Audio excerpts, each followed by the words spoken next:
BCom part first business administration के paper first में व्यापारिक संधि में हमने अब तक पढ़ा है कि पक्षकारों में अनुबंध करने की क्षमता से क्या आशय है और किस प्रकार से ये इसकी व्याख्या की जाती है।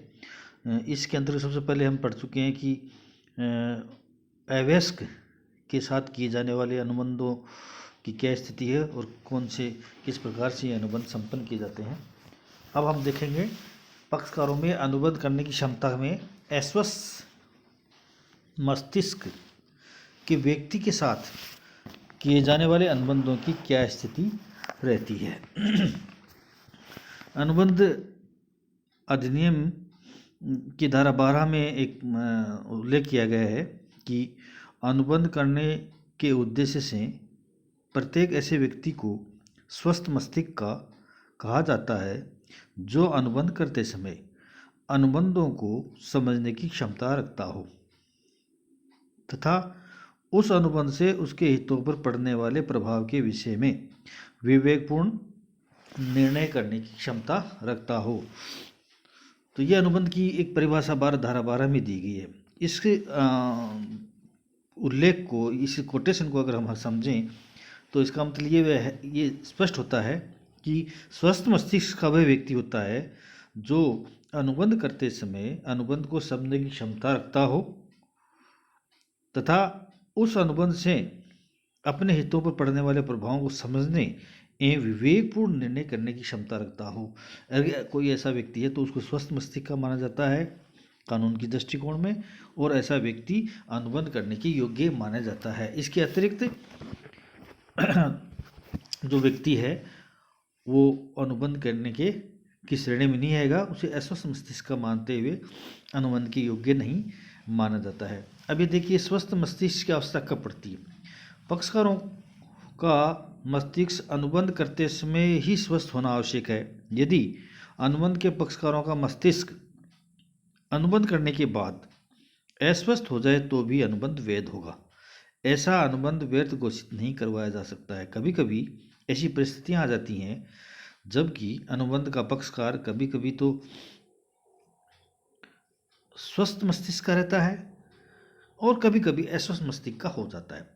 ऐसी परिस्थितियों के संबंध में इस अधिनियम के अंतर्गत क्या व्यवस्था है उनकी चर्चा हम करें तो सबसे पहला अगर बिंदु लें तो सामान्यतः अस्वस्थ मस्तिष्क वाला व्यक्ति के बारे में क्या लिखा हुआ है। यदि अनुबंध किसी ऐसे पक्षकार के साथ किया जाता है जो सामान्यतः अस्वस्थ मस्तिष्क का रहता है, यानी वो हमेशा स्थायी रूप से अस्वस्थ है और कभी कभी उसका मस्तिष्क स्वस्थ हो जाता है, तो ऐसा व्यक्ति उस समय अनुबंध कर सकता है जबकि उसका मस्तिष्क स्वस्थ हो जाता है।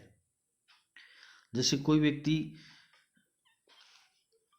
पागल खाने का रोगी है, मानसिक रोगी है, वह प्रतिदिन 20 घंटे अस्वस्थ रहता है और 4 घंटे स्वस्थ रहता है, तो इसका मतलब यह हुआ है जब 4 घंटे स्वस्थ रहता है तब अनुबंध कर सकता है, उसे स्वस्थ मस्तिष्क का उस वक्त माना जाएगा। ये चीज़ें हम आगे देखेंगे कि ऐसी परिस्थितियों में क्या होता है, क्योंकि न्यायालय में जब मामला आता है तो मुख्य जो पार्ट इसका हो जाता है सिद्ध करने का भार, यानी कौन व्यक्ति ये सिद्ध करेगा स्वस्थ मस्तिष्क का था और कौन ये सिद्ध करेगी वह स्वस्थ मस्तिष्क का था। इसी चर्चा हम करते हैं। अभी दूसरी परिस्थिति में कभी कभी अस्वस्थ मस्तिष्क वाला व्यक्ति यदि अनुबंध किसी ऐसे व्यक्ति के साथ किया जा रहा है जो सामान्यतः स्वस्थ मस्तिष्क का है, वह कभी कभी अस्वस्थ मस्तिष्क का हो जाता है तो उसके साथ उस समय अनुबंध नहीं किया सकता जब वह अस्वस्थ मस्तिष्क की श्रेणी में हो। ये तो है ये परिस्थितियाँ, दो परिस्थितियाँ। अब होता है अस्वस्थ मस्तिष्क के व्यक्ति कौन कौन से हो सकते हैं या उनकी जो प्रकार अपनी अधिनियम के अंतर्गत जो लिखा गया है उसमें पहला तो होता है मूर्ख अथवा पैदाइशी मूर्ख अथवा निर्बुद्धि अथवा मूड व्यक्ति, जिसको अंग्रेजी में कहते हैं इडियट। इस प्रकार का व्यक्ति जो होता है वो जन्म से ही सोचने समझने की क्षमता नहीं होती है, उसे पैदाइशी मूर्ख के साथ किए गए संपूर्ण अनुबंध व्यर्थ होते हैं। दूसरा है पागल। पागल उसे कहते हैं जिसकी सोचने समझने की शक्ति अव्यवस्थित हो जाती है। ऐसा व्यक्ति कभी कभी स्वस्थ मस्तिष्क का हो जाता है तो कभी अस्वस्थ मस्तिष्क का।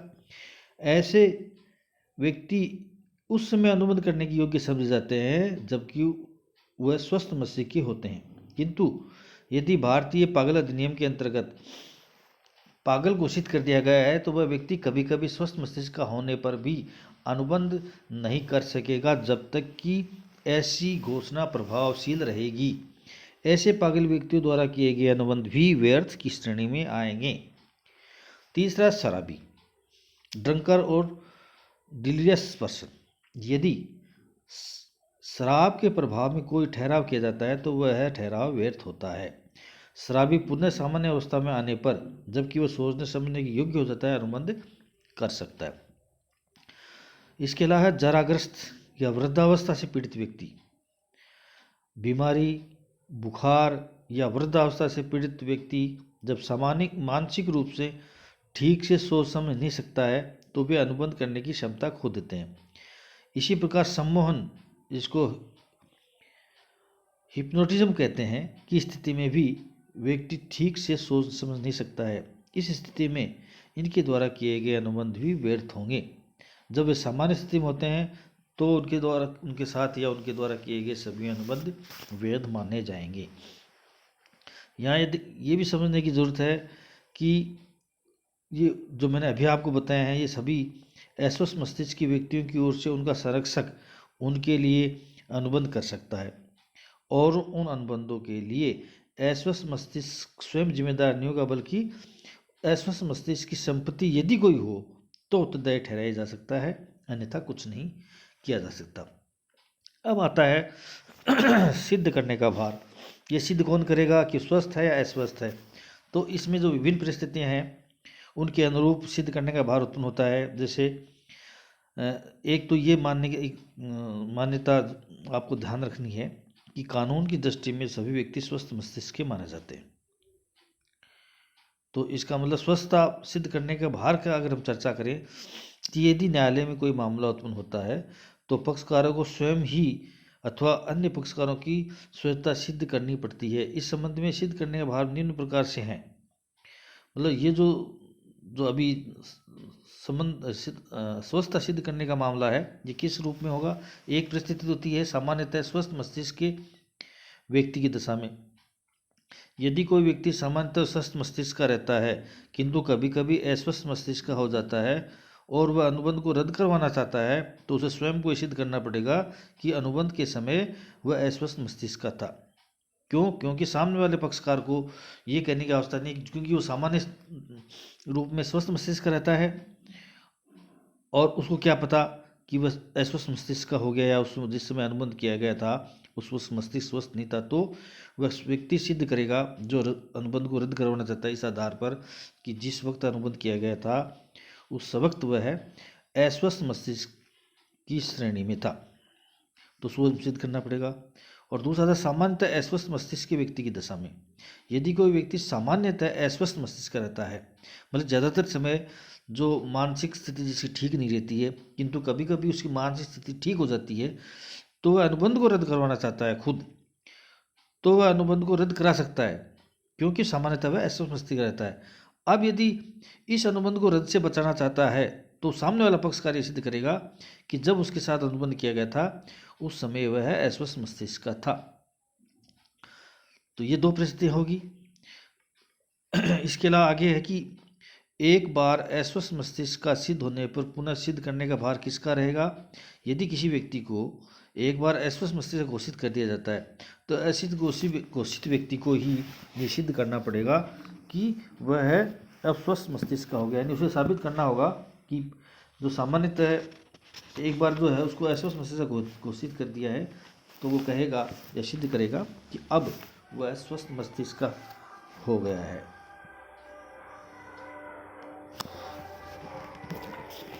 इसके अलावा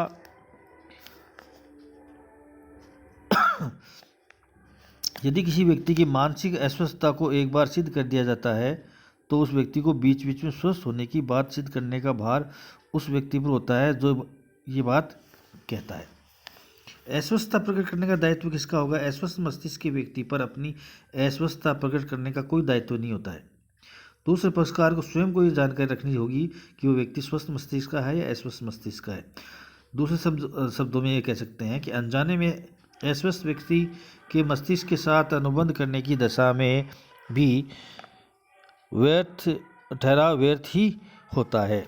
मानसिक अवस्था के पहलू के बारे में ये समझ लीजिएगा कि यदि कोई मानसिक अस्वस्थता सिद्ध करना चाहता है तो उसे केवल अपनी मानसिक कमजोरी सिद्ध नहीं करनी होगी, बल्कि उसे निम्नलिखित कुछ पहलू भी सिद्ध करने होंगे।